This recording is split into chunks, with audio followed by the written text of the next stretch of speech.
Everyone, we wanted to let you know that the show you're about to watch, the talk you're about to watch, was recorded before the horrific events of October 7th. And it's still a great talk, except you'll see a bunch of people who are unaware of the horrors to come. And it's not because we ignore those things, it's because it was shot in the past. So, if you want to take your mind off of the craziness, watch these episodes. They're really good. Some amazing people in each episode, and and catch up with us as we look forward to continue the work to unite the Jewish people beyond this war. So stick with us. This week, the former president of the United States was arrested. Fifth time. What? Indicted? Time. Yeah, mugshots taken, and a quick search of other times when political opponents were arrested brings up some interesting results. So whether or not you like the guy or think the guy has a lot to, this leaves a lot to be desired, or whether you do like him, but it does say a lot that in the United States of America, arresting political opposition. Same thing in Israel, by the way. Everything is still undecided. Weird things are coming up. Weird statements by the coalition, by the opposition, by the protesters. People are generally unhappy, are easily offended. It's maybe not as probably. I'm guessing not as much. It's not so much rooted in wokeness and kind of this progressive, ultra progressive ideology and kind of culture as it is in the US, but it's definitely tinted by those ideas here as well. I think in Israel, it's what it comes down to more, as we talked about it before. It's more about the religious guys versus the non-religious. The guys with there is a God, there is a plan, there is a purpose, and the guys like, just let me get to the beach on public. Yeah, just run the bus on Saturdays. Yes, bus on Saturday. That's what it comes down to. That's the purpose of life. So I think it's more that than all the other stuff, but it definitely feels like it's carried over from the U.S. by the same sense of individual entitlement is what it is. The phenomenon now, though, is turned into like a caricature of itself. Yes. Because it's not so much that this is what I believe in. Like if you went out onto the street, and I've seen a bunch of these interviews where you go, okay, what do you love about Biden then? Or what is it that you hate about Trump? What do I hate? Everything. Have you seen what he's done? What do you love about Biden? Like if you actually ask most of the people who are making a lot of the noise to give you a lot of details about what's going on. It's what you hear, it's what you're surrounded by. That will be the details of your answer. Very few people have the bandwidth, the patience. I don't think they could even give more than a few sentences about any details. I think it's really just a caricature of just like, Superman versus, Lex Luthor. Like that's it. That's the level of understanding of the situation. We're good, they're bad, like must destroy, and there's no nuance. Right. No nuance, no detail, no whatever suits me. It's like everyone should be tolerated and loved, except those ones.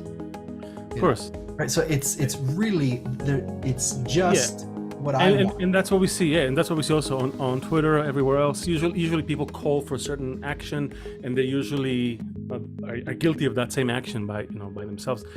It's interesting. It's clearly has to do with where you exist, what surrounds you, what's around you.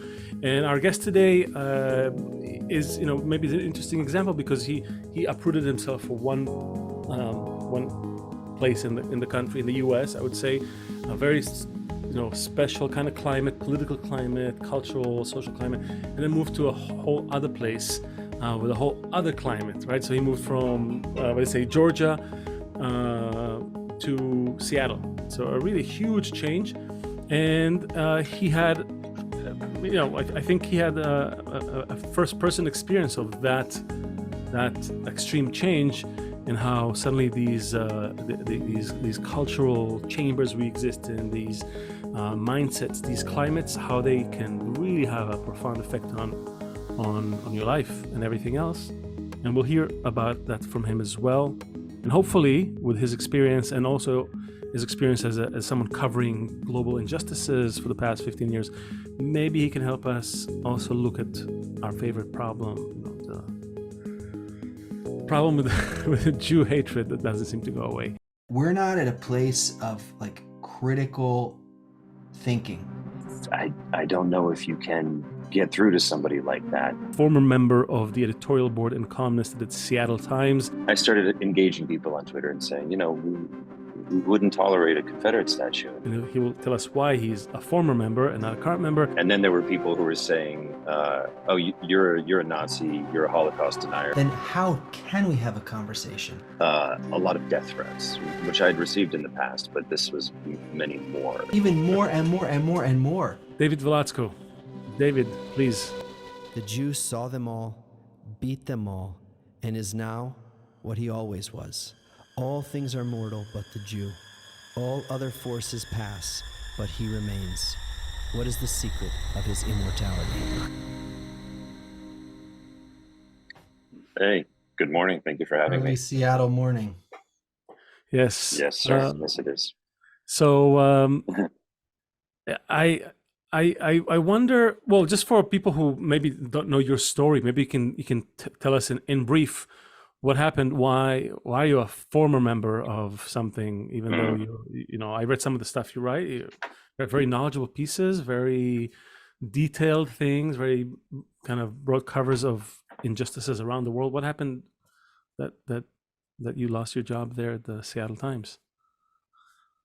Yeah, well, I got into the position, a couple of weeks went by doing the editorial work, which I found very engaging. And it came up to be my first column, which my boss suggested a couple times that it should be about this local statue of Vladimir Lenin. So I got the hint that this was really something that they wanted covered, even though I think it's something that is locally a bit of a dead horse that everyone keeps beating. But my grandparents were Russian refugees. It wasn't very difficult for me to make a personal connection and say some intimate things about myself and my experience, and in a way use the topic to introduce myself and my family to readers. So I said, and also I do have some thoughts about the statue, not the statue so much itself, but about some of the things that you were just discussing, selective outrage and inconsistencies and the things that we are offended by and not offended by. For instance, the United States had not too recently just gone through a wave of the removal of a lot of Confederate statues. Right. Okay. And then there's a statue of Vladimir Lenin. And after I wrote the piece about this, saying that I don't think it should be torn down, but I do think that maybe the community should be aware that it's not funny to all the members of the community. And after I wrote the column, a lot of people contacted me to say, thank you. I mean, when my grandmother, who was a refugee, first came to visit me, she wept when she saw Vladimir Lenin, 15 feet tall, staring down at her in the middle of the United States. And then I went to Twitter. I shared the article a couple of times, and I started engaging people on Twitter and saying, we wouldn't tolerate a Confederate statue. And a few people said, well, that's not really a fair comparison because we have a particular history with Confederacy here, and we don't have that history with Lenin. I said, okay, well, what about Hitler? I mean, now you have these two leaders who are in the same part of the world at the same part of the time, of the same part of human history, and I don't think we would ever tolerate a statue of him for 1 second. And then I went into an argument where I made a comparison about their psychologies, making it very clear, multiple times, in fact, that Hitler killed more people and is more evil in that metric. And that is the most important metric when you're assessing human suffering, of course, like actions. Right. But there's still something to be said about the psychology here. And I think that in some ways, Lenin's psychology is actually more terrifying. Why did you need to make that discernment? What drove, what inner, mischievous Bart Simpson on your shoulder, like, made you make that discernment for your readers? It was two things. I think one is just I was trying to highlight, first of all, that in this particular aspect, Lenin is psychologically more terrifying, and yet people are okay with that. They're okay with it. Comes to this concept of sort of the idea of the community of the good, and if you believe that you are of the good, it's terrifying what people will justify or overlook. And I think that there's a bit of that on the extreme left, where people have convinced themselves that they are of the good and they admire Lenin, and they will overlook these things as long as they think that Lenin was in some way fighting for justice, regardless of the horrors and atrocities that he may be responsible for. But the other thing that I think is important is, in understanding these two psychologies, there's a point there about the kind of people that get wrapped up in these things, because I do think that there are people who are on the extreme political fringes that are reachable, that you can get through to, depending on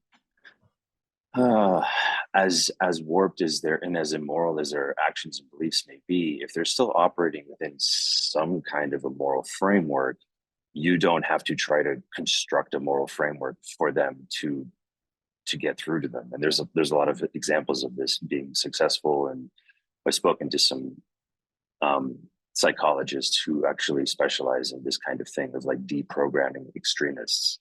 But there is another group of people, very rare, who you cannot get through to them. They are not operating within any recognizable moral framework.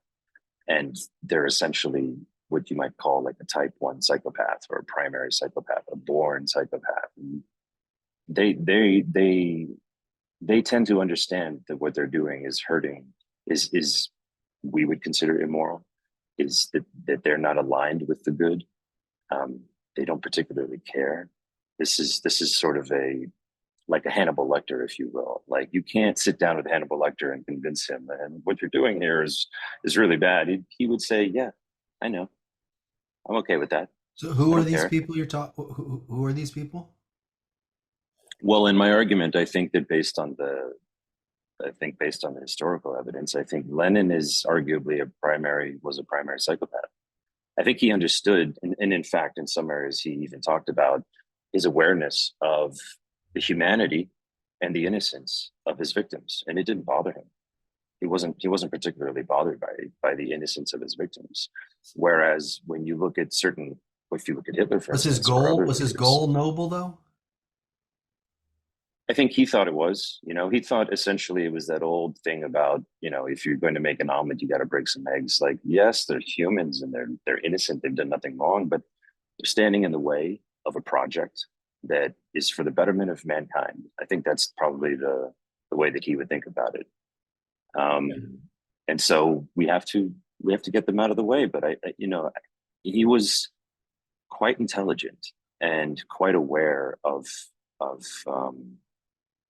I guess the easiest way to put it is he was quite aware of the innocence of some of these people. And this goes all the way back before he was empowered. To one example that I mentioned in my discussion was my discussion on Twitter was the 1891 Volga famine, where I thought that was a really interesting example, because this is before he's sort of in power. And sometimes there's an aspect of being captured by your audience, and that can influence people and to say and do things. But this was before any of that. So this is maybe a window into the real him, in a sense. And at the time, the famine was so horrific that you had corpses like lying in the streets. So just imagine that. Imagine just bodies all over the place. The hospitals can't possibly take care of it. Anton Chekhov, who was actually also a doctor, he opened a soup kitchen. Tolstoy is running around trying to help give out medicine and food. Lenin's own sisters got involved with relief efforts.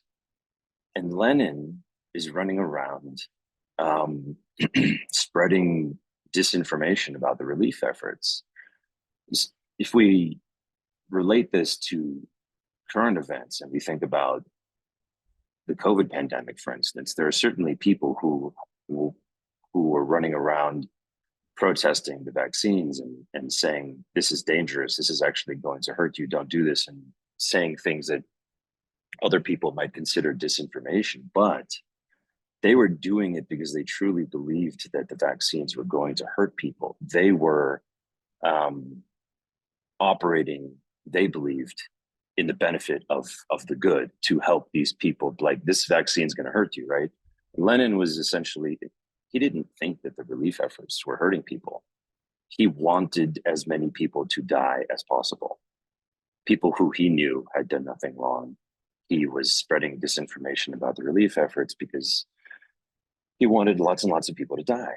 And again, this is because they were essentially standing in the way of his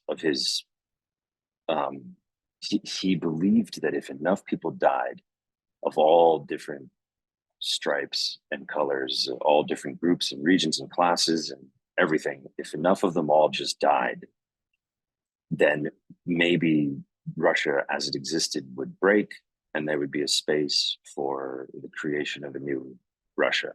Right. So he was an accelerationist, and this was his philosophy. I don't know if you can get through to somebody like that when they're not really, that's not the same kind of moral calculus. The calculus that is like, no, it's okay to kill innocent people as long as David, I'm getting what I want. So this is really clear, and to make that point is really clear, but you also know what kind of eggshells you're walking on in Seattle or just in the United States right now. And why then do you need to compare him to Hitler, for example? Like what was, like, like what you just said, super compelling. If that was the article, that could be the beginning and the end, and you could really convince somebody. But as soon as you have to poke the bear, you kind of change the dynamic of what's happening. Mm-hmm. I was sort of transposing an argument made by the Yale historian Timothy Snyder, which a short form of it was published in New York Review of Books, and the title of it was Hitler versus Stalin, which was worse, in which he goes through an analysis of, and he's mainly focusing on the numbers, and he ultimately concludes that it's difficult to do this kind of math in the first place for a variety of reasons. You talk about direct killing, but then you could talk about legacy, and there's all these different, he gets into it, and he doesn't clearly, he basically, what he's doing is he's unpacking the difficulty of making these kinds of assessments. I think my argument was, if you're comparing to Lenin, I think it's much clearer that Hitler was worse in terms of all the numbers. But I think that there's a reason that we should look at the psychology. And that's because a lot of times when you do have these individuals, it comes back to today, when you're talking about, let's say, interacting with these radicals, and we can get into this later in some of the work I've done in the past. But if we're talking about, let's say, neo-Nazis, often, I would say almost always, they believe in their own minds that they are oriented toward the good. They themselves believe that they are doing good in the world, and they're unaware of their own. They're unaware of their own immorality, rather than being aware and embracing it. And I don't think that they're moral nihilists. And so often, and this is a conversation I had with the psychologist I mentioned earlier, who deprograms people. He said, it's very difficult, but if you can simply get people to see the innocence of their victims or of their targets, if you can find a way to show them that, often that's it, and they will reorient themselves. They will almost run to the other side because they have a very deep, profound need to view themselves as the good guys. And the moment you can break through that, you don't really have to do all the other work. They really want to, but there are another type of people who they already know. They don't care. You're not going to move them with appeals to the innocence of, and these are very rare individuals. These are essentially psychopathic individuals. So like 1% of the population or something. So it's not a very large group. Nevertheless, there is no getting through to them. And I think that is an important point to make. Not so much, oh, we can't get through to psychopaths. That's not the argument. The argument is there is still a way sometimes to get through to these other people that I think we dismiss. Now, and I do think, depending on actions, sometimes I don't think that you should always just sit down and try to talk reason with people who are, for instance, being violent in certain ways. Right. But you can sometimes, you can try. It depends. There's this one, I forget his name, Daryl something. He's a black activist who's known for making friends with KKK members. I don't know if you've heard of this guy. Yeah, I saw his videos. Yeah, and yeah, it's sort of a similar philosophy. He's like, he believes that you can actually get through to some of these people and pull them back from insanity, and pull them back to sort of put them back in touch with their own humanity. And he's had some success. See, he's not. No. I mean, Go ahead. You're right. No, I was just saying that we think. I mean, from looking at history, looking at what people do, I don't think that people are just, nobody's waking up in the morning saying, I'm going to be the Dr. Evil.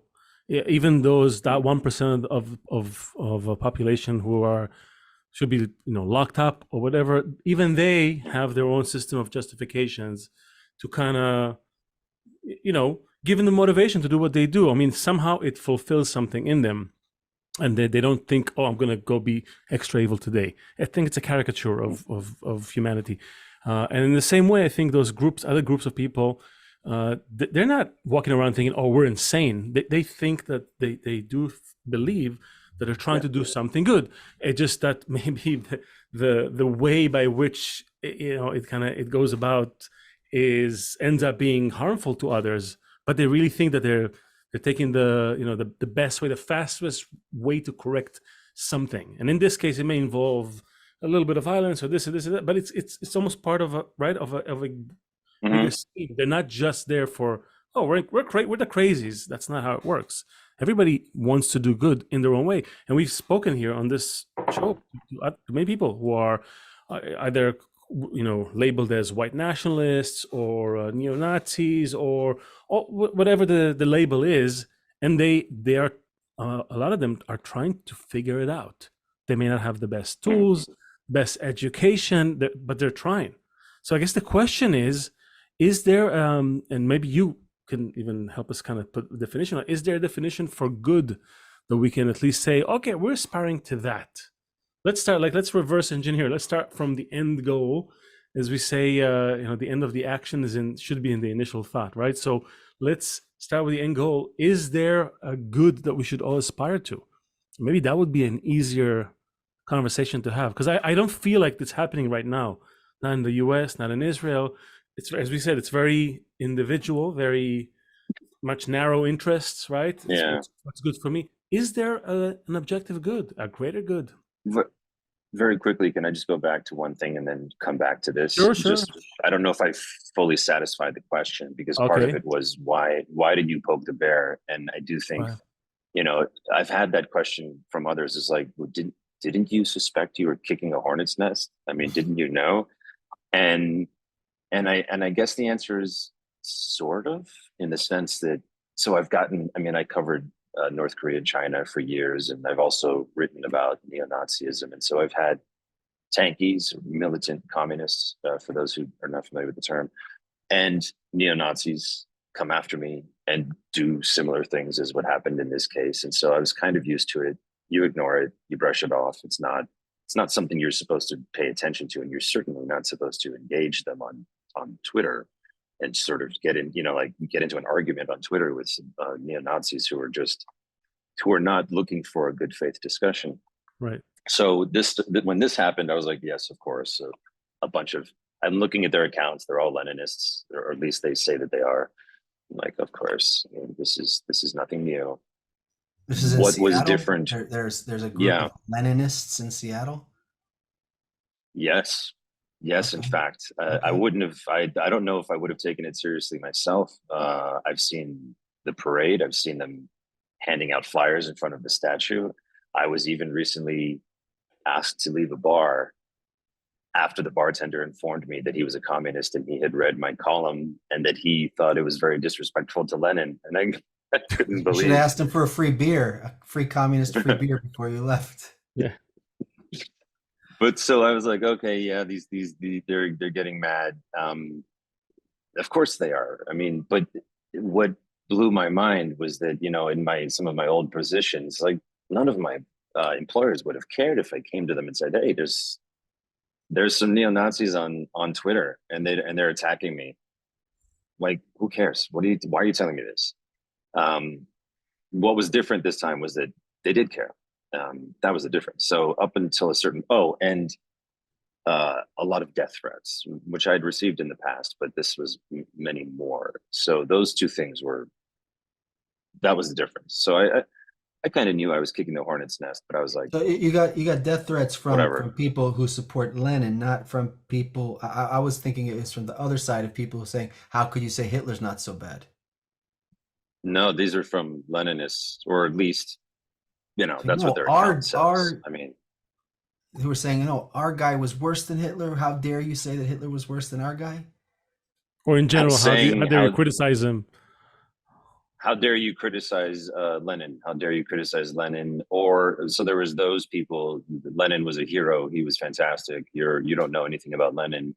And then there were people who were saying, "Oh, you're a Nazi. You're a Holocaust denier." You know, I'm like, Holocaust denier. My grandfather almost died in a camp. What are you talking about? And I made all this very clear in the thread. It doesn't matter. It wasn't. As a friend of mine said, you know, David, they're not misunderstanding you. They're trying to misunderstand you in This order is Dave. to. This is so critical to I think where we are at in our times that we're not at a place where I think what I'm getting is that we're not at a place of like critical thinking and like let me lay out the argument and explain. And if I'm saying this, I'm not just saying Hitler's not bad, for example. Like, well, where people are going to read what you wrote and understand who you are and try and understand your opinion. It's like if you can't serve it up in like one meme, your whole story, then it doesn't land right because there's no new, everything is just face value. There's like the only place that there's nuance is in like the government's budget, of like where all of those billions of dollars are going and who's going to get it. Besides that, like the way that the Yeah, society reacts on the surface level is just that Surface level. headline. What? It's just surface level. That's it. So surface level, like even more and more and more and more, to the point that like the only yeah, way we have to communicate with people is just very much in like short and clear, non-nuanced opinions or statements. You can't change the world, right? You can't change a country. You can't change a city. You can't change a neighborhood. It's hard to get everyone in your building to agree on something, but you can change yourself. And that's what we're after.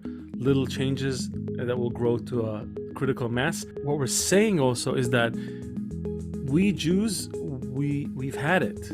There was a moment in time that Jews actually touched that quality that the whole world is waiting for us to give them, and which is what we're discussing in our talks. And you can hear about it in episode 7 of the Mystery Book podcast, the first 22 episodes of this whole series. And we go into some really heartwarming descriptions, right? Like the Temple Woodstock. Love, that episode is called. What's that? Temple Love, right? Yeah, Temple Love. Yeah, it was the Woodstock before Common Era. Yeah, people should listen to that one and get a taste of something that they always knew should exist or could exist. It did exist. That's what we're looking to build. Check that out in episode number 7, Temple Love. Well, this is the Jew Function, and let's get back to our guest. yeah. I agree with everything you're saying. I refuse to sort of lean into that. And we can discuss, but this experience caused me to realize that I too have been sailing on a little bit of lack of nuance, a little bit of, I've been doing that myself. I didn't even really realize it. And so I think the only way to navigate that is by doubling down on the nuance and really trying to have those conversations with the people who are willing to listen, and rather than sort of just push the whole thing, the whole sort of project of good faith and trying to reason in depth with people. People will always misunderstand and take things out of context, and there's nothing you can do about that except I guess you could just not say anything in the first place. Leo just finished saving our website because we're here trying to talk to people and trying to get to the bottom of why what is anti-Semitism, where does it come from, and how do we solve this issue? And we are willing to talk to people on the right and people on the left and Jews and non-Jews and be friendly and understand and have a nuanced conversation. And we get shadow banned on Twitter, or our website tries to get taken down, or people say that we're self-hating Jews, or people say that we're anti-Semitic, because there's such a lack of nuance. So that comes back to. Oh, yeah. Sorry. Go ahead. No, we're in the same boat around this. We're trying to have a nuanced conversation where it means that we actually have to look at ourselves and also, and it's a difficult process. It means that there's a very small group of people who we can start with having the conversation with. At the same time, I think it's good to keep in mind that the very unreasonable people are also a very small group. They're loud, but I think they're in a minority. I truly believe that most folks are decent. I do, and that's a Georgia part in you speaking. Yeah, I think so.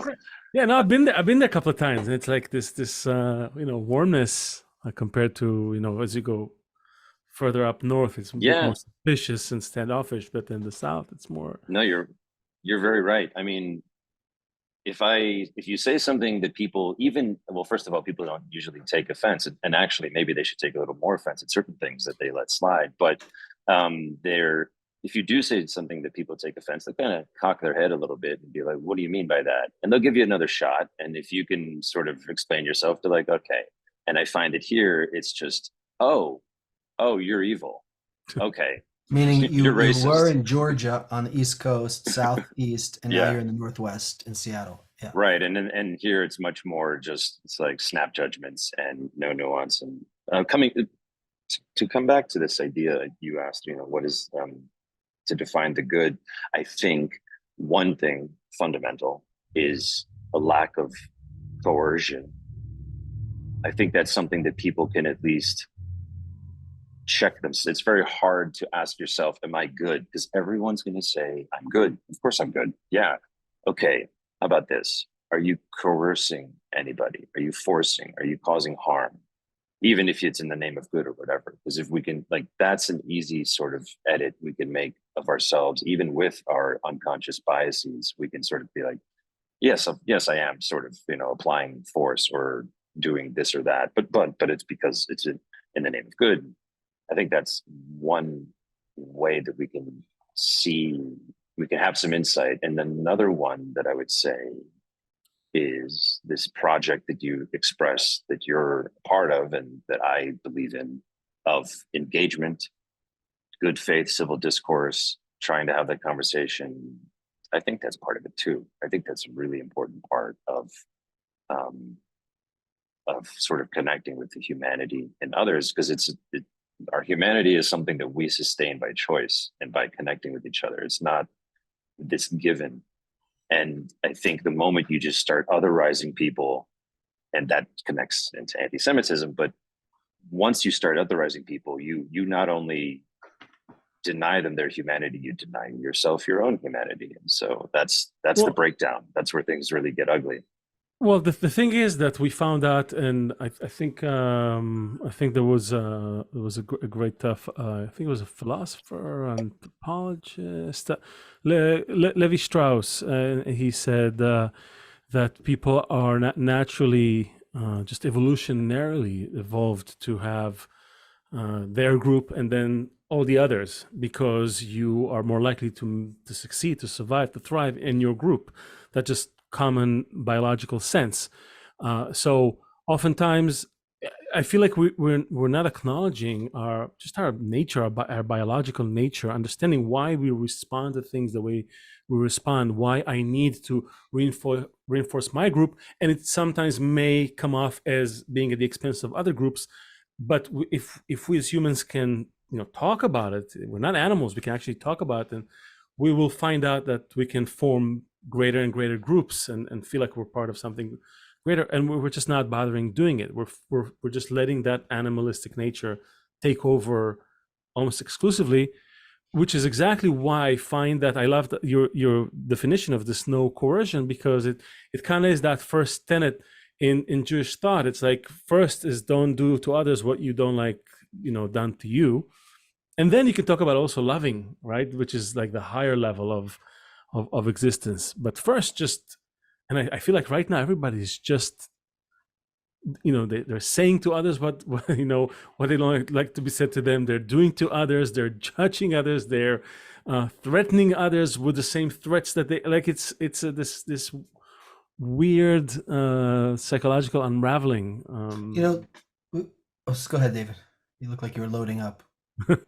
I was just going to say this makes me think of, there's this, I didn't study it for very long, but I did when I lived in Jerusalem. I did stay with a friend who actually used to be a Krav Maga instructor for the IDF.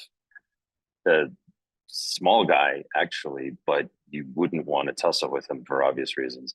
And he was explaining to me, because I've studied martial arts, explaining to me some of the basic principles. I find it so fascinating. I've never seen another martial art where if somebody tries to reach for your throat, you might have this instinctive reaction to throw up your hands.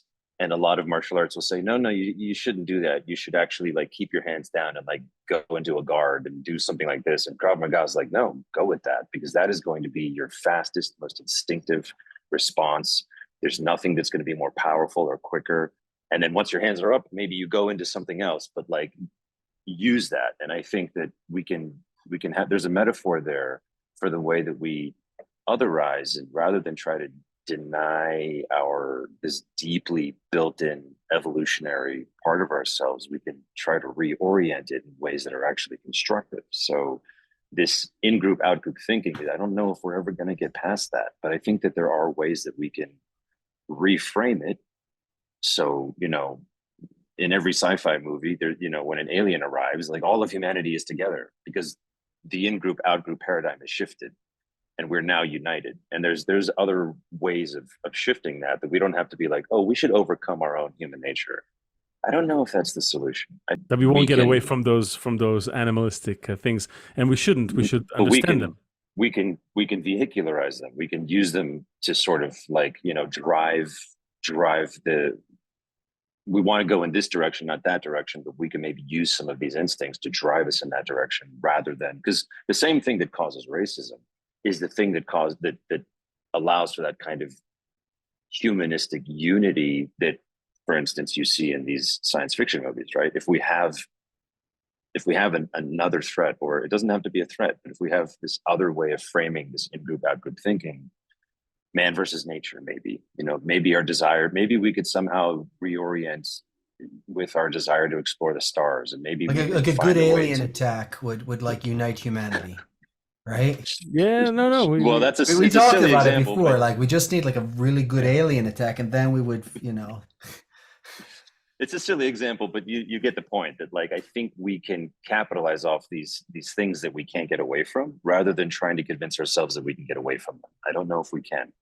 And by the way, we also, when we talk about the root of anti-Semitism and then the solution to it, we we acknowledge the existence of the human ego, and that natural desire to derive pleasure, benefit from everything and everyone around you. That's a natural condition. We don't pretend to say that, oh, people are good, but when it comes down to, as long as our interests align, fine. But when they stop aligning, the natural reaction would be egoistic. I got to take care of myself, of my own people, whatever, right? This is a natural thing. What we're saying is that this quality exists precisely so we could exercise a higher choice, basically. Otherwise, we're just like animals. We're just continuing the legacy of the animals, and probably in a less dignified, less glorious way. But if we do choose to become human, to become more like a higher quality of or a higher form of ourselves, then that would require some effort and some recognition of, this is my nature. I'm not trying to change it. I can't change it. I can't erase it. I can't limit it. I can't do all those things. It won't work. But I have to use that somehow, at least maybe as a guide, as a compass, right? As something like, oh, that natural reaction that you said to want to benefit off of you, I can recognize and say, okay, this is a place where I can exercise something else above that, an opposite attitude. Sometimes they call it a non-complementary behavior, right? Like someone comes to harm you and you kind of do something the opposite, like this guy that goes to the KKK. There is something to it. In fact, we say that this is partly what Jews are expected to bring to the world. This is precisely where it lands with Jewish people, because they're the first group that was tasked with a behavior like that. They were non-tribal by their very essence, their origin. They did not come from one group. There was a hodgepodge of different representatives from different clans. So because of this, the Jews, and you're following this history very well, Jews are accused of capitalism and communism, right? Making Jesus and killing Jesus, and being warmongers and peaceniks. So you, in your situation, you didn't even tell us yet how you got fired and all that, but the pro-Leninists, and also the ones who said, well, how could you say Hitler's not so bad? It seems like you got it from both sides. Like you pissed off both sides also. Like in typical Jewish fashion, you kind of got everybody angry at you from both sides. Yeah. And I think you were just trying, right? I mean, yes, I got it from both sides. That's true. Yeah. And so, you were actually trying to make a positive point about something. You're trying to point to something, to some quality, to some dichotomy that was existing there. Like, how come we live here? How can we embrace Lenin? What's going on? You're asking people, right, to see a more nuanced, a deeper, maybe contradictory view to their own, and then make a scrutiny above it. That's a very Jewish thing. And the irony is that there was a specific argument I was making about their psychologies that specifically required, I think, those two individuals. But also, on some level, I was reaching for Hitler because he is evil incarnate in the human imagination. And there's something ironic about saying, okay, to make my point, let's use Hitler because he's the most evil thing that there's ever been. Oh, so you're pro-Hitler. It's just like, wait a minute. It doesn't make any, whatever. I mean, again, I don't think people honestly, I don't even know if they honestly what we're trying to figure out here, and each time we have a guest on, it's like another kind of tool. Like, then how can we have a conversation? Like, what did we learn from this now? And what can we say? How do we get the message across? How can we explain something so nuanced that's been with us for thousands of years? And even more than that, how can we help people see that they can have, that their opinion, again, as we said, can have a spectrum, or can be a little bit of this and a little bit of that, that it's nothing is definitively one thing or another. If you really look at things, everything is really relative, and our job is not to try to find, you will never find the absolute good in one side of an argument or another, rather somehow in rising above the two sides. And clearly granted, you took a very, the stakes were really high. It took Hitler and Lenin very hard to kind of embrace any other side in that argument. So, you really went out there. But in any other issue that we face on a day-to-day, with each other, at work, at home, in your community, in the neighborhood, there's always these things. We always fall into one camp. Very hard for us to see the other camp's side of the argument, or to even imagine that the solution might exist not in one side, but actually above it somehow. This is a very unusual, very hard for the average human mind. Would you agree? Yes, I do. That I want to say. I'm hesitant to just be like, it's this. I know the answer. But on the other hand, I want to say that I was listening before it came on about the conversation of the oversimplification of these things and black-white thinking and Superman and Lex Luthor, and how do you get out of that framing? And I think, again, going back to this point about like vehicularizing this part of us, this in-group, out-group thinking, I think that what happened for me was that the in-group, out-group thinking, because of this experience I had. So, I was, as they say, only your own side can cancel you. And it was sort of people who identify themselves as on the left who came after me. And after this experience, I saw this interview. I don't remember his name. He was a journalist, and somebody was asking him, "Oh, you got canceled, and then you went from the left to the right. Why does that always happen? Why do people always do that? And why would you change your values just because of this?" And he said, "I didn't change my values. I just there were some people who were rather scummy toward me, my colleagues on the left, and I suddenly was out of the in group. And then I started looking around and interacting with people simply on the basis of their treatment of me and their decency. And I found that with that new sort of orientation, I was interacting with people across the spectrum, people that I formerly would never have spoken to. And I personally had a very similar experience where, as you can imagine, when something like this happens, editorial board member fired, Seattle, and a lot of conservatives are interested in a story like that. They want to tell that story, and because they see blood really and they just wanna, right? There's a story there about Seattle and about liberals and about exactly, but it just emboldens their position. It's not that they're actually seeking a higher ground. Of course, but it opened up the door for some conversations where I started to realize there were some good faith conversations in there with people who I would have formerly thought I wouldn't have even spoken to some of these people, because I was in group, out group thinking, even though I thought I was on the side of the good. And it gets back to all of this stuff we were saying about the good and in group, out group. But my very need to think in these in group, out group terms is the thing that sort of helped me get out of that. Because if you're thinking in those in group, out group terms, and if, let's say, you get pushed out of your in group, in some sense, you do kind of do this thing where you look around for a second and you reassess your in group and you reassess the out group, and suddenly you're able to see a different, use a different framework. I just a couple of days ago, I was speaking to someone who had been about as far left as you can imagine, like really to the left, and has transitioned to more of a centrist position.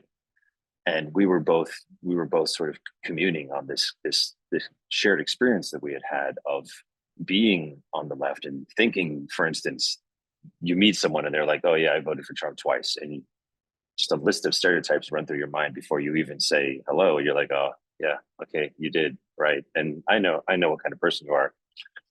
Even myself, as someone who believes in good faith and dialogue and civil discourse, I completely did that with people. I completely was very judgmental, even as someone who has done journalism on racism and bigotry and genocide and I know where this stuff can lead. I still did that. I still completely did that with people, and it wasn't a contradiction for me. It was meaning, as like a person on the left, you generalized people on the right. Well, as Oh yeah. someone who's trying Oh to be yeah. objective, a journalist and all that, you tend to believe that you know that you can you hold the higher ground, but then you find that you're just a human after all.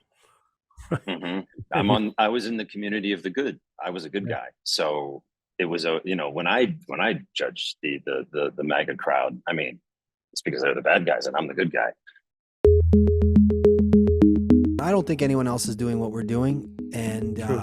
yeah, and that's exactly it. Nobody can comprehend what we're talking about. Who would even say that anti-Semites have anything valuable to say without saying we're anti-Semitic or we're self-hating Jews? But there's something that everybody's missing in this whole picture, and the reason why the solution is so close is because we're not waiting for anyone else to change. We're not waiting for the laws to be enacted. We're not waiting for a new politician to get elected. The answer is way closer than everybody thinks. Like us, hit the bell thing on the YouTube so you can get a notification when a new episode is up. Well, this is the Jew function, and let's get back to our guest. So, and now It's so I was easy. sharing this with yeah, and she was saying, I think one of the things for her was that she was of the far left, and one of the triggers for her was that she's Jewish, and so there's this thing happening on the left now where being Jewish is no longer considered the marginalized group that it was in the same way historically, and so you have more of this discourse about so for instance, famously, Whoopi Goldberg's remarks about Holocaust being white on white violence, things of this nature. These types of comments are, and she started to notice this, and it started to make her feel a little alienated, a little bit less like this was her in group. And it was the beginning of an awakening, actually, of a reorientation. And for me, it was similar. I had been looking at the left-right spectrum through a left lens, and now I think I see it more at a distance, and I'm connecting with people more with their humanity rather than through this lens of I'm finding that I have more in common with people all across the spectrum, which is an interesting experience So for David, someone who always. you went through a transformation. You lost you Mm, lost your job over this. You got death threats over this, and maybe that pressure and whatever else led you to go through a transformation. How what do you get from that as far as now, for example, you're a communicator, you're a writer, you're a journalist. How do you help other people go through a transformation? yeah. Um, as it was for me, and as it is, I think, earlier when I made the point about this, what the psychologist told me, like in extreme cases where the real work is in getting people to recognize the innocence of others. And I suppose to an extent, this was what happened to me as well. I recognized maybe not the innocence, but the humanity of people that I had thought.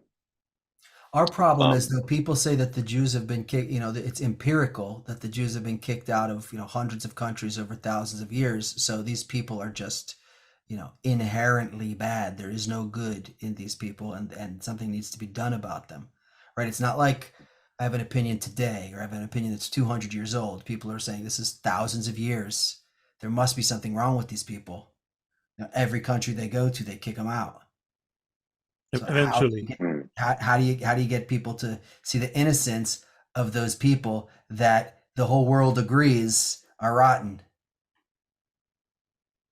I think part of it has to do, I think you have to, it depends. So there's so one pattern that I've noticed is where you have a thought leader.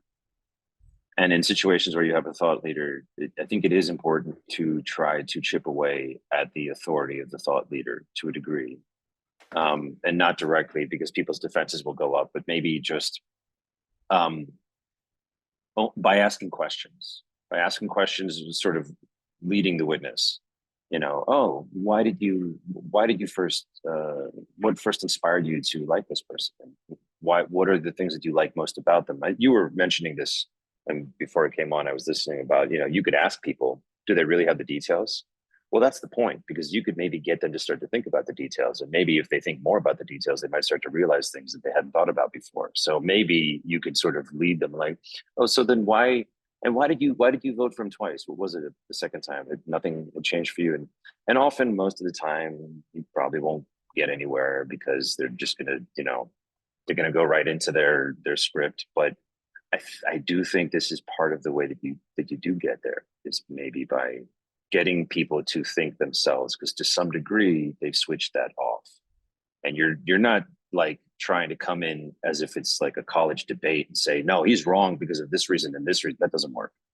But if you can come in and just ask questions to get people to open up and self-reflect, because they've turned that part of their analysis off. What are the questions? Then I just, what is it? Let's say it's a candidate, and what is it that you like about this person? And someone is anti-Semitic. You ask them to sort of like, well, what have you ever met a Jewish person? Like, what was your interaction like? Well, what was the reason? What are your reasons for it? And the guy who made the Pfizer vaccine, and the guys who run all the banks, and the guys who run Hollywood. And yes, I know about the Jews. Yes. So now what do you want to say? I'm role playing with you here. Have you ever known one in person?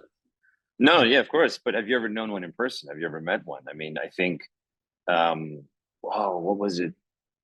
Yeah, there was the psychologist I'm talking about. He said he knew a guy who was raised in a white nationalist environment, and he believed it all the way. Then he goes to college, and then he makes friends with a black guy and a Jewish guy, and his world changes.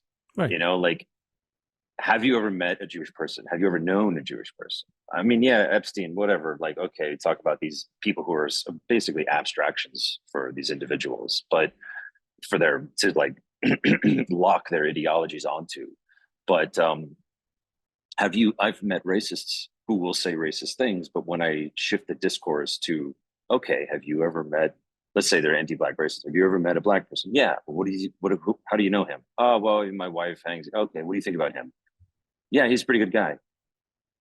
Okay, interesting. Why is he a good guy? What is it you like about him? And you're already in, like, you've already got your foot in the door, But go ahead, Leo. Sorry. No, I want to kind of, They just need to get to know us. To know us is to love us. But that's the thing. I want to already get to dispel that myth, because we see that it's not enough.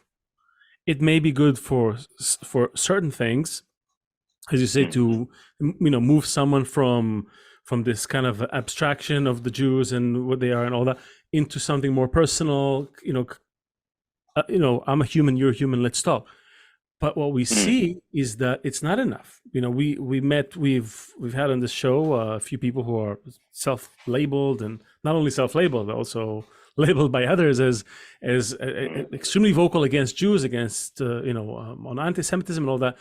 And even though they say, yeah, you're great guys, I like you guys, I like the Jews that are around me are great, but you guys are not weeding out the bad people from amongst yourself. Like they're throwing. Nevertheless, you're causing all the wars in the world. Nevertheless, they're putting this collective responsibility on us, judging us as a monolith in certain aspects, while agreeing that individually you could be a great person, which made us think that maybe the problem is not in changing how they view us, which is a natural reaction, right? Let me try to change how change their view. Maybe just ignorance, maybe just, and I'm sure there's some of that in some cases, but it made us think of, okay, what can we control, within ourselves, right? It's almost like, there's so much that you can do to change stuff outside of you, but there's a whole lot you can do about changing your own attitude toward things, right? About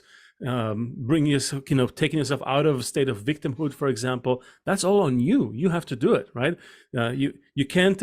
No one is going to be able to do that for you. Eventually, you have to sort of earn it by your own efforts, by changing your outlook on life and on.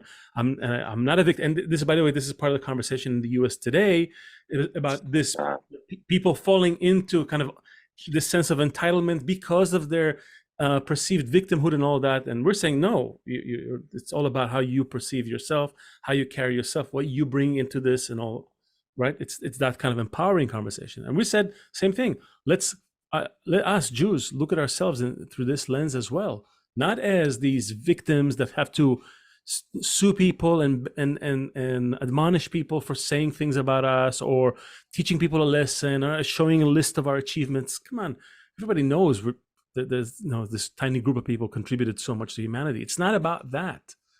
It's clearly about something else, and that's kind of that's what made us start to question what are we bringing to the world, what the world needs. Like, are we if there are like roles in humanity, are we fulfilling our role? That's where this Jew function came about, right?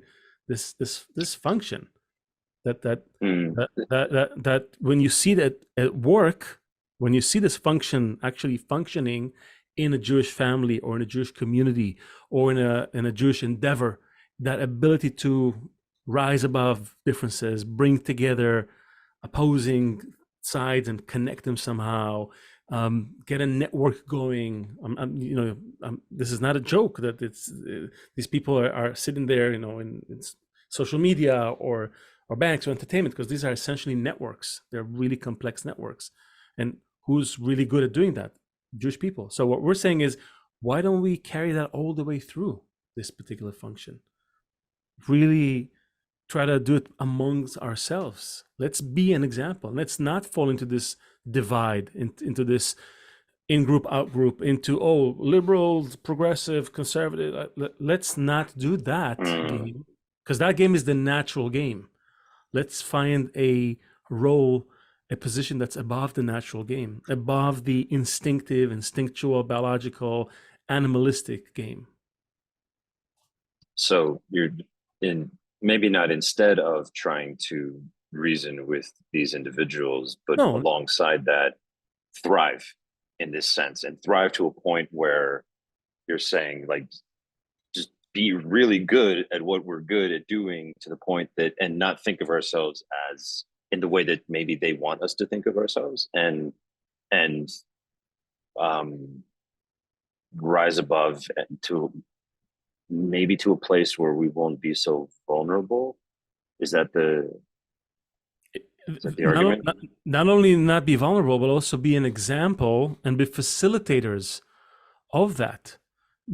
Being able to say, hey, the good, that place of good that we're all seeking, which starts with don't coerce another, right? Don't force on others what you don't like to be forced on you.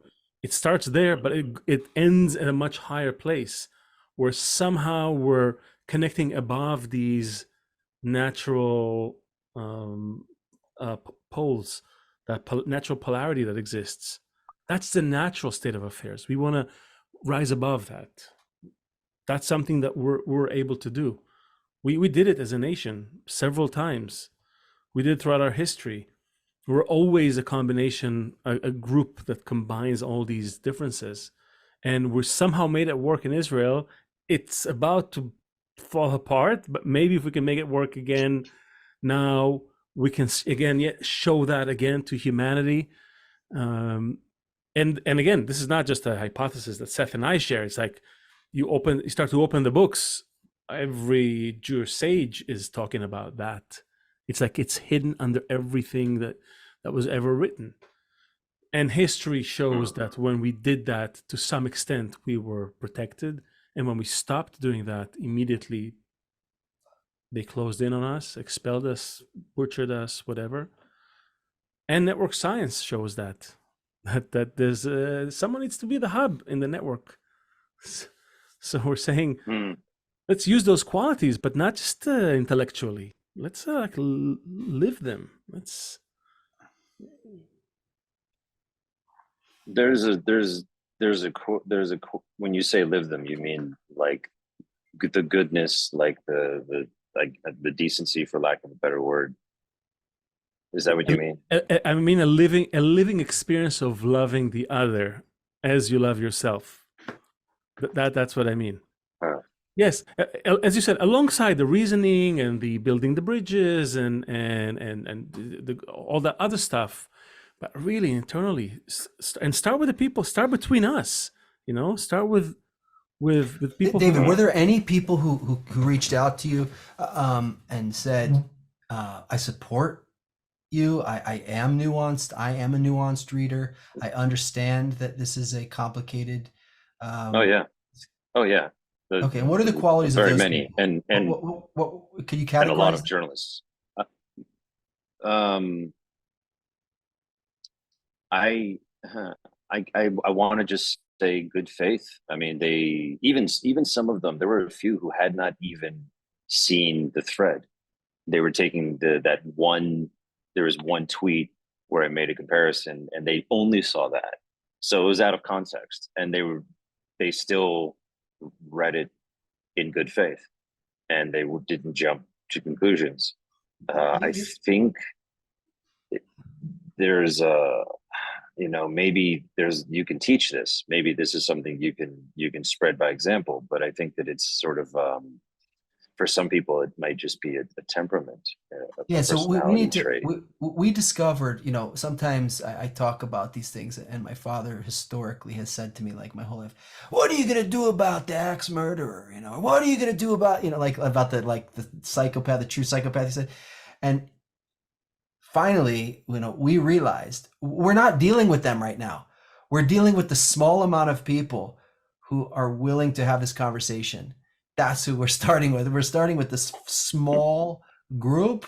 Yeah, yes, we want it to be for everyone, but there is no method that you're going to cover the whole earth in 1 second, Right. with all of this. We need to start with those ones that and like a network, like a few guys created the iPhone and it spread, a few guys created Hollywood and it spread, like that same network. But we need to find those people who we can have the conversation with, and who are willing to have. Sorry. No, it seemed like you wanted to say something. Yeah, but I didn't want to cut you off. That's the point. That's the point. So what I was saying earlier about like being good faith and like, oh, are you kicking the hornet's nest? Yes, I am. But at the same time, I'm not really too concerned about the online axe murderers. I'm not really too concerned about the people that are like way out there that are never going to listen to reason. That are just, I'm sort of speaking to the people who may not agree with me, but they're listening and with an open mind, and they're willing to give me a fair shake. And as I would. If you're going to say he wasn't as bad as Hitler in this way, like, that's a really nuanced reader, sophisticated reader who's willing to understand. Leo and I would read that and be like, well, geez, would it not like to be that guy who had to say that? But I kind of understand what he's talking about, right? Like, it's a nuanced person who's going to be able to kind of like he's kind of right, like. Even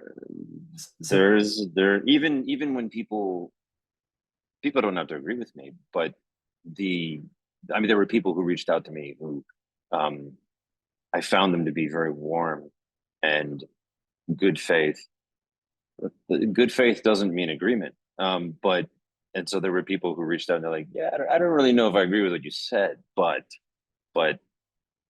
I saw your argument and you were trying to make a fair, or like, you weren't out here saying inflammatory, offensive stuff. You were trying to make a reasonable argument. Okay. At those types of people, I think are the ones that are, who have flexible minds, who you can appeal to with good faith and reason and sort of setting a good example, and they're the ones in the audience. If you're having this sort of debate, like the person that you're debating might not be willing to change their mind, but there could be 1,000 people in the audience who are listening. And so this idea of like thriving as a Jewish people, and sort of not just for the sake of one's own psychology and health, but also because there could be 1,000 people in the audience who are wondering, like, are the Jews really bad? I don't know. I haven't made up my mind yet. Let me, I do think that even though people get locked into these patterns of thought, they're still struggling to. Most people are still struggling to be good faith, I and think when you say you, because you're repeating that word, and I think for me it would be great if people listening to an argument like this or reading a thread like that and would say, well, I agree, I disagree, I can see why he said it, or I have no clue, but I'd love to just reach out, maybe give him a hand, give him a hug, just do something, because I'm happy that as humans we can even have these conversations and have these uh, different outlooks on the world and different point of views, because that creates such richness and diversity. And just like I would to my own son, I would like to just give this guy a hug. I'm after that, because that's what people are subconsciously looking for. Everybody's looking for some validation, some sense of belonging, what's all that stuff that's happening right now? Where did this come from, right? This superficial, this quick to judge, this me and you, this whole, it's like this last ditch effort to preserve some protection, and which I think is lost, is eroded. There's nothing left there. And I think I would love for people to look at Jews and say, wow, you know what? It's interesting how these people can look at one side of the argument, can look at another side of the argument, and then maybe in the end even remain undecided or remain on opposing sides, like the sages of the Talmud, and then go and sit and have a dinner together and be the best buddies ever. I want that. I don't want uniformity. I don't want everybody agreeing on stuff. Screw that. Who needs that? That's boring.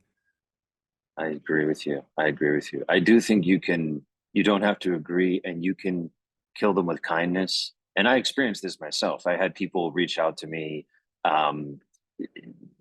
essentially hate mail, and expecting me, I think, to be someone that I'm not, and my response was very kind and very measured, and I understand where you're coming from. This is what I was saying, and whatever. And sometimes they don't care, but more than a few were surprised, like, oh, you're not who okay, I thought you were gonna come back with some line, some offensive, be this jerk. You're okay, interesting. Like I was surprised how many of them were surprised, because they were coming with such venom, expecting us to fit into these two roles. Like, I know the chessboard, you're gonna do this, I'm gonna do this, now let's fight. And they get into it, and then the other person's like, well, no, wait a minute, I'm actually going to give you a hug. And then they're like, whoa, what are you doing? Okay, interesting. And they still don't agree with me. It's just like what you were saying. They still don't agree, but they might be like, oh, you're not the villain I wanted you to be. Okay. And a few of them, actually, we ended up having, I think, fruitful conversations. It was sort of inspiring. As natural as it is for a person to self-preserve, I think what you also described now is also natural. It's more of a higher level. Like the baby just puts everything in his face. The adult will use like a fork and knife. They're both eating. Like the thing you just described, of that feeling of kind of that cathartic feeling of having that connection, even if I don't agree with you. Like at first, the people we discussed up until now were like, I'm in this camp and I'm in that camp and I'm preserving myself. And now we're talking about this other thing, which I think also is very, very natural. Like when that happens, like when you and the person who doesn't agree with you, like found that moment, like a spark goes off in both of you. Like, oh, that I don't agree with them. That's just like, he's got a different opinion than me, but there's some other natural resolution that happens between us. I think that this is also something natural. I think sorry. Yeah. Oh, I think that there are the ones that we'll put aside because they're just so extreme that there's Right. Leave them for now. How much you can do with for now. Yeah. But then there's the other people who they're coming at you because they think they want to fight, but what they really want is to connect, and they're trying to connect by fighting. But if you can sort of like short circuit that with kindness, I think a lot of them they're looking for a type of catharsis, as you put it, for these feelings that they have, and then. Yes. But what they don't realize is that there's a higher form of catharsis than just attacking somebody, and they're like, I'm gonna say some things and I'm gonna win in this engagement, and that's gonna feel good. What if we connected instead? Wouldn't that feel better? And I think some people they're so used to the us them thinking that they forget about the we, and the we does feel a lot better. I mean, I just got chills. Yeah, that's our whole argument in a nutshell. That's what we're trying to get to the world, and we're counting on you. help us carry the message. David, before we close, we have this tradition. I give people a little quote to read. This one is from Rav Kook. Maybe you can do this. Indulge us. Read us this quote. I thought it was apropos for us. I don't prepare them in advance. It kind of they just appear. Okay. The most purely righteous people do not complain about evil. Rather, they increase justice. They do not complain about godlessness, but increase faith. They do not complain about ignorance, but increase wisdom. It's beautiful. Can I ask you a question? Sure. In the process of doing this show, does it invest you with more faith and more optimism, or neutral, or? We keep each other going. There's definitely enough to pull us down, and we have other friends who work with us and are engaged in this, and like all these sages that we're constantly reading and things like this. We feel like that the goal is very, very big, but from day to day seasonally it changes, but there is enough to pull us down. But the kind of silver lining to that is that almost that the greater the resolution, the bigger the conflict, when the resolution happens, it's like a bigger light. Like you described in the last time you just spoke here, you described that they came to you, they thought it was going to be like this, but then some resolution happened and you both had this experience. The more we attack, go after that disconnection and find that resolution, it turns out that the greater the distance was, then the greater the kind of the resolution is, and that's our sport. That's our craft. Yeah, and also yeah, and also I don't think that there's an alternative. I don't I'm looking at the world where that's the other thing. We're gonna die if we don't. So that's exactly. It's like what I'm gonna do is just tie back. I disagree. We've investigated. We're we've been investigating this for a while, and there's just another way. And we're like, damn it, we got to find a solution. It's got to be different. It's got to be different because what was done until now is not working. And we think that this is touching on some inner truth, and we have a lot to back this with. So we're optimists. I'm an optimist by nature. Seth more of a pessimist by nature. So it's good we complement each other, and we meet amazing people. Even people who you would initially think, oh my God, why would you talk to this person? You find a human inside. I think we just got to find more. We very much appreciate you sharing your story and actually taking the time to not just have a conversation on the surface level, but explore, do the art with us, the craft with us together, build something together. I really value that. So thank you very much for your time. Thank you very much for having me. Thanks, David. And for everyone, you'll have all the information about David's Substack. It's going to be in the description. And we are the Jew Function. We're going to find the root cause of anti-Semitism, the solution to it, and it's happening right here between us. So follow, subscribe, comment, all the good stuff, and we'll see you all next talk.